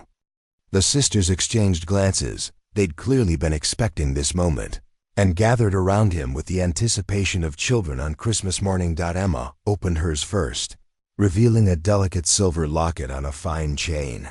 Inside was a tiny photograph of the 4 of them taken during their reunion at the food bank, along with an even smaller picture of Sarah in her garden. "So you'll always have both families with you," Thomas explained as Emma's eyes filled with tears. Julie's gift was a wooden recipe box that Thomas had made himself, filled with index cards containing every recipe Sarah had ever written down, along with some new ones Margaret had contributed. "For when you open your own bakery," he said. Kate's present was the heaviest, a leather-bound journal with her initials embossed on the cover. "For your case notes," Thomas began, but Kate was already shaking her head. "This is too expensive," she protested. "Open it," Thomas said. Inside the front cover, in Thomas's careful handwriting, was a dedication for Kate Morrison, who taught a broken man that healing is possible and that families come in many forms. "May you help others find their way home." Below that, Sarah's handwriting, copied from one of her old letters, added, "The most important work we do is love each other." All 3 sisters were crying now, but they were the good kind of tears, the ones that came with overwhelming gratitude instead of grief. "We have something for you too," Kate said, wiping her eyes, "but you have to wait until after the ceremony." "Is it the surprise guests you've been hinting about?" Thomas asked. Emma and Julie looked at Kate, who nodded permission. "Aunt Susan flew in from Calgary," Emma said, "along with some other people you'll want to see." Before Thomas could ask for more details, Margaret's voice drifted in from the front porch, calling his name with the mixture of affection and exasperation that had become her signature tone. "I better go," Thomas said, kissing each sister on the forehead in turn. "Try not to destroy the kitchen while I'm getting ready." "No promises," Julie called after him as he headed for the stairs. In his bedroom, the room he'd shared with Sarah for 15 years and slept alone in for 4, Thomas changed into his good clothes with unusual care. The face that looked back at him from Sarah's antique mirror was different from the one that had stared, hollow-eyed, into the same glass 4 years earlier. Older, yes, and marked by grief that would never fully fade, but also peaceful in a way he'd thought was lost forever. The ceremony was simple, held in the backyard under the cottonwood trees where Sarah had dreamed of hosting Emma's wedding someday. Margaret stood beside him in a dress the color of summer sky, her graying hair crowned with flowers that Kate had insisted on weaving into a makeshift tiara. Father Kowalski spoke about second chances and unexpected blessings, about the way love could grow in ground that had been broken by loss. But it was the gathered witnesses that made Thomas's throat tight with emotion. The sisters, of course, standing together like a receiving line of joy. Margaret's son and daughter-in-law, who'd driven down from Seattle to welcome Thomas into their family. Sheriff Davies and his wife. Maria from the food bank with several other volunteers. Mrs. Henderson, the neighbor who'd reported seeing the sisters years earlier and who'd spent the intervening time bringing Thomas casseroles and gossip in equal measure. And in the back, partially hidden behind the small crowd, 3 figures Thomas had hoped to see but hadn't dared expect. Aunt Susan, beaming with maternal pride, and beside her 2 young men who looked like older versions of the Morrison sisters. "My cousins," Emma whispered during the exchange of rings. "David and Michael. They wanted to meet the man who saved their sisters." After Father Kowalski pronounced them husband and wife, after Margaret kissed him with a sweetness that tasted like hope and second chances, after the small crowd erupted in applause that sent the birds scattering from the cottonwood branches, Thomas found himself surrounded by people who'd become his family in ways he'd never imagined possible. The reception flowed naturally from ceremony to celebration, with Margaret's carefully planned menu supplemented by dishes contributed by nearly every guest.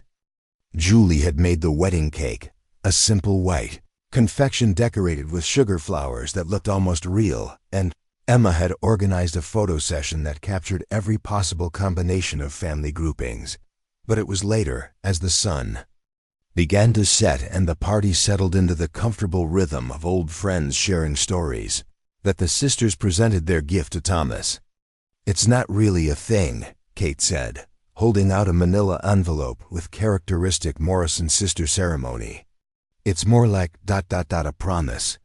Inside the envelope was a legal document that took Thomas several moments to understand.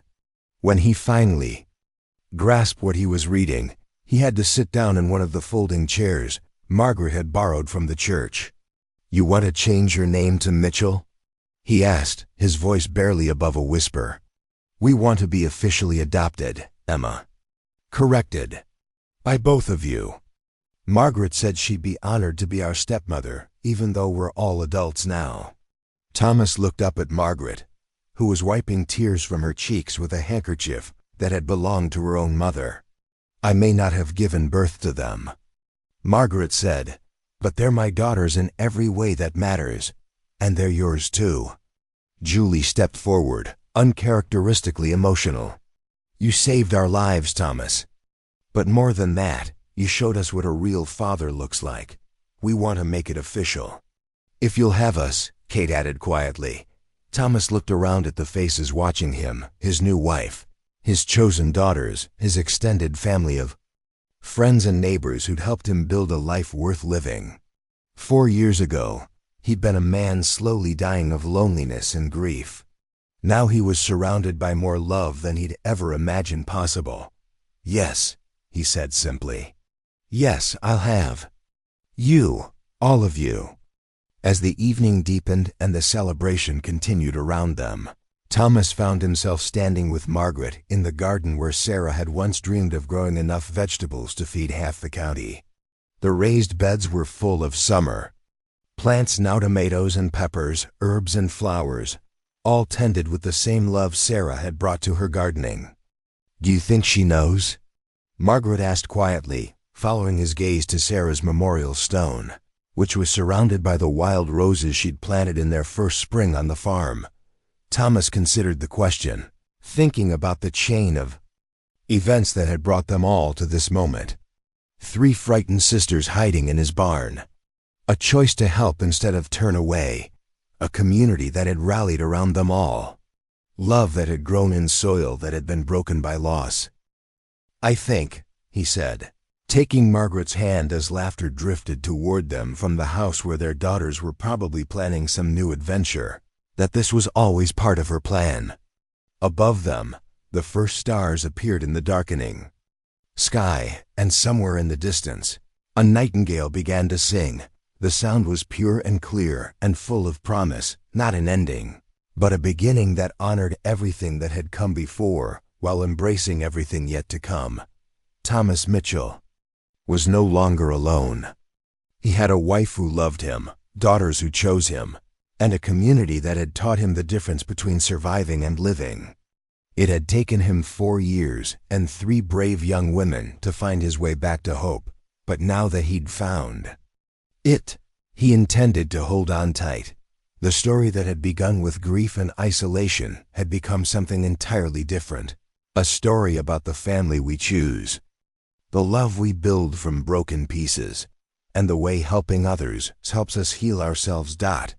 And in the house that had learned to breathe again, in the garden that bloomed with new life, in the hearts that had discovered love was always possible even after loss. Sarah's dreams lived on not as memories trapped in the past, but as seeds that had grown into something beautiful and unexpected and exactly right. The night was warm, the stars were bright, and Thomas Mitchell was finally completely home. Up next, you've got 2 more standout stories right on your screen. If this one hit the mark, you won't want to pass these up. Just click and check them out. And don't forget to like, subscribe, and turn on the notification bell so you don't miss any upload from us.